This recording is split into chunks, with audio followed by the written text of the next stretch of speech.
When you get your plans, it feels like you're almost there.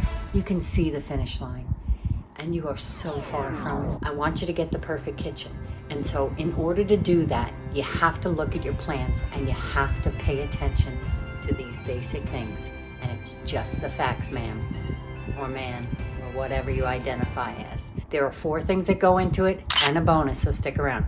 The first thing is the flow. You gotta check how the plans work, how you move through the house, how you come in the door, how you bring groceries in, how you move from the stove to the kitchen, to the sink, to the fridge, to the whatever. Stand in your plans like a Pac-Man and go through the lines. See the distances. See how it will feel when other people are in the room, when there's more than one cook, when it's a holiday, when you have company, when you have no company, when it's just the family. Work through all those different routines on your plans like a Pac-Man and see if they work. If you take a look at these plans, we've got a front door here. We've got a giant island and the kitchen around here. We'd be walking in the front door to drop things at the pantry. The refrigerator is way over here.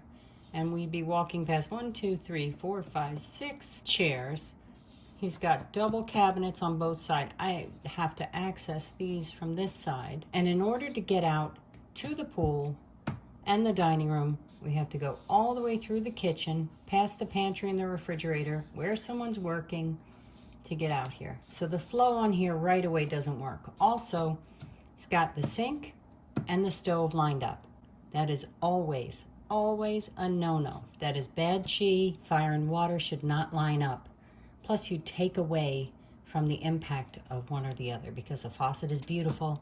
Usually the hood is beautiful. So you want those things to stand alone. I'm not liking anything about the flow on this. Then you move on to appliances, and this is easy, this is straightforward. You need to know what your appliances are, you need to know the sizes, and you need to have alternates.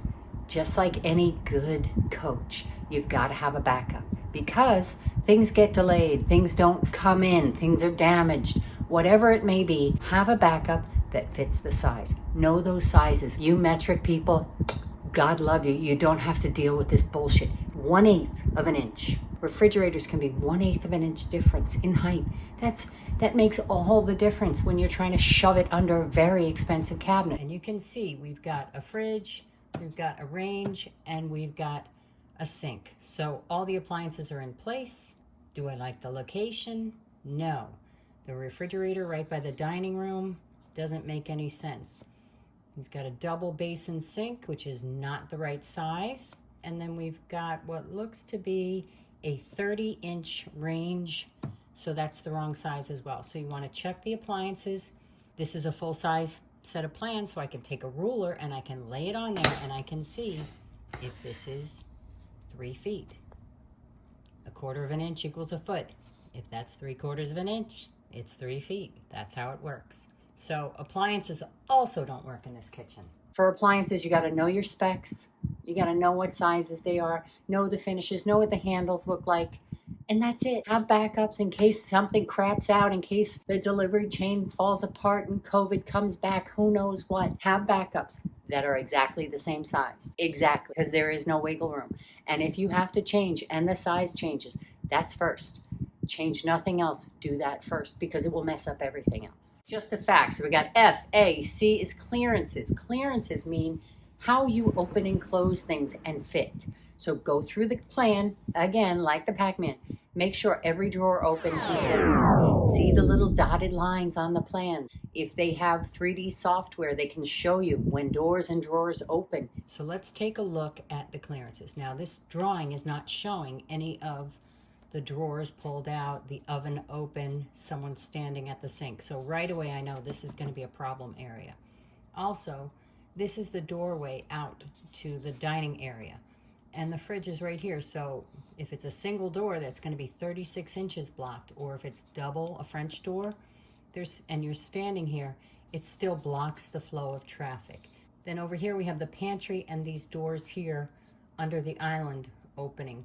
So this again becomes a bottleneck, because remember, this is the main flow of traffic into the kitchen. This would be awkward to come in and around. So strike 3 on the clearances. Plus we haven't even pulled any of these out, but this right here, That's a deal breaker. You want to know that you're able to move. Do I have enough room to stand at the stove and someone to pass behind me? Those are your clearances. We got FAC, and S is storage.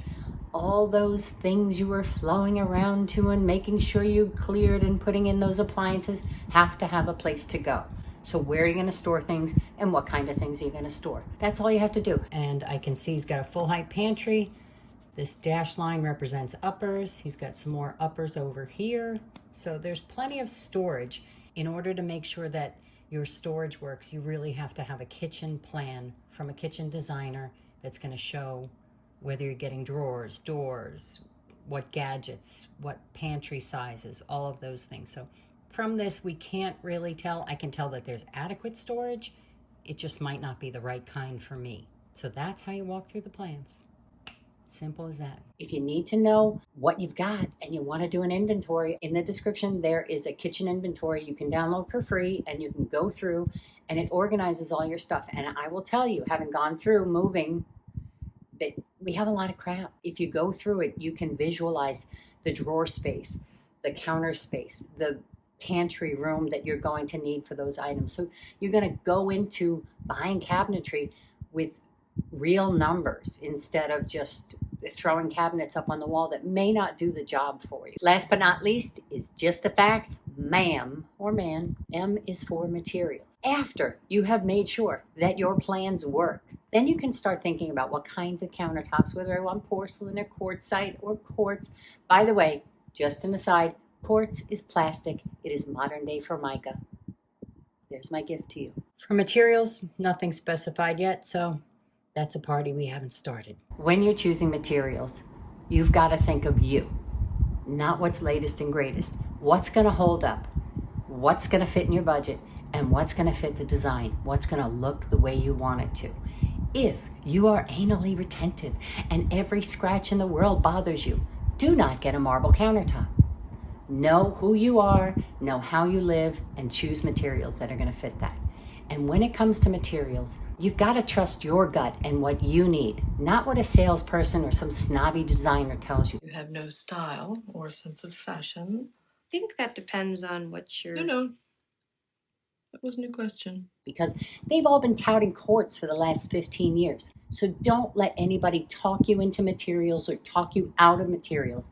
If they work, if you know what their properties, their characteristics, their pros and cons are, you choose what works for you. Screw the rest. If you'd like to see more of these videos where I review plans and see if they work,